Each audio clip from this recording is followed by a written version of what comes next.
साथियों, जल परिवहन के क्षेत्र में भारत का बहुत गौरवमयी इतिहास रहा है। हमारी समृद्ध विरासत रही है। हमारे यहां नौकाओं और जहाजों से जुड़े श्लोकों में बताया गया है, दीर्घिका तरणी ही लोला गत्वरा गामिनी तरीहि जंगाला प्लाविनी चैव धारिणी वेगिनी तथा। ये हमारे शास्त्रों में इतना वर्णन है। दीर्घिका तरुणी लोला गत्वरा गामिनी जंगाला प्लाविनी धारिणी वेगिनी। हमारे यहां जहाजों और नौकाओं के अलग अलग आकार और प्रकार होते थे। हमारे वेदों में भी नौकाओं, जहाजों और समुद्र से जुड़े कितने ही मंत्र आते हैं।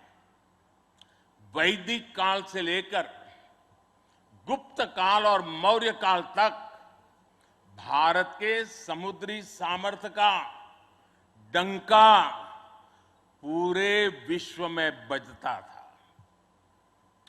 छत्रपति वीर शिवाजी महाराज ने इस समुद्री सामर्थ्य के दम पर ऐसी नौसेना का निर्माण किया जो दुश्मनों की नींद उड़ाकर रखती थी।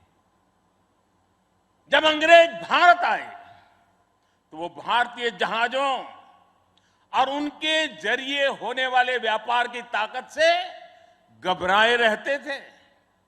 इसलिए उन्होंने भारत की समुद्री सामर्थ्य की कमर तोड़ने का फैसला लिया। इतिहास गवाह है कि कैसे उस समय ब्रिटिश संसद में कानून बनाकर भारतीय जहाजों और व्यापारियों पर कड़े प्रतिबंध लगाए दिए गए थे।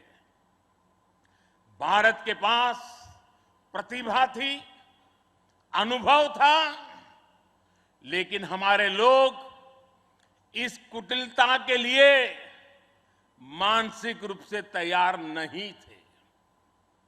हम कमजोर पड़े और उसके बाद गुलामी के कालखंड में अपनी ताकत को धीरे धीरे भुला बैठे।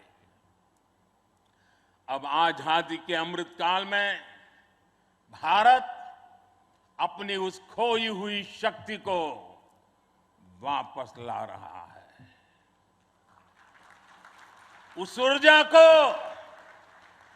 फिर से जगा रहा है।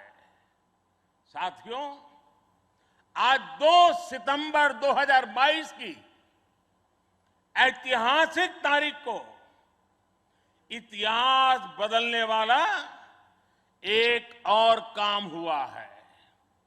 आज भारत ने गुलामी के एक निशान, गुलामी के एक बोझ को अपने सीने से उतार दिया है।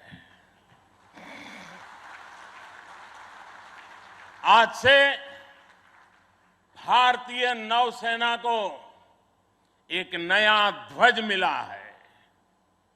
अब तक भारतीय नौसेना के ध्वज पर गुलामी की पहचान बनी हुई थी, लेकिन अब आज से छत्रपति शिवाजी महाराज से प्रेरित नौसेना का नया ध्वज समंदर और आसमान में लहराएगा।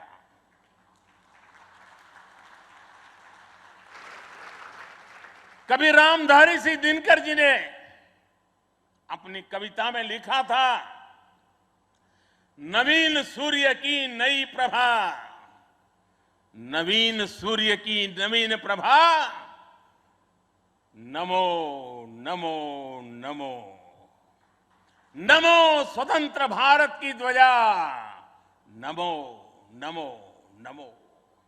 आज इसी ध्वज वंदना के साथ मैं ये नया ध्वज नौसेना के जनक छत्रपति वीर शिवाजी महाराज को समर्पित करता हूं।